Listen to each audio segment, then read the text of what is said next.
Mga kabikir, gagawa tayo ng simpleng cross band o resin band.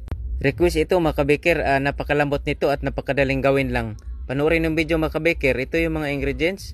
1 3/4 cup first class flour, 3 tablespoon sugar, 1/4 teaspoon salt, 1 teaspoon yeast, yellow food coloring optional, 1/2 cup water. Swallow lang natin mga kabikir, tunawin yung sugar. Pagkatapos lagay natin 1/8 cup margarine.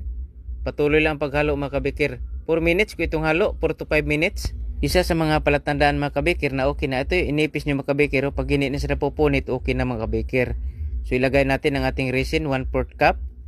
I-mix natin sa ating dough. Pag nahalo na mga kabikir ang resin doon sa ating dough, pwede nating bilogin.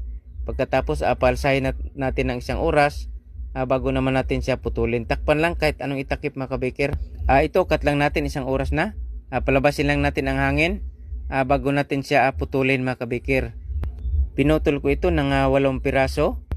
Pagkatapos pinutol ko at binilog. Tapos nilagay sa plansa. Pinapaalsa ng 1 oras mga kabikir bago naman natin lutuin. Cut lang natin 1 oras na.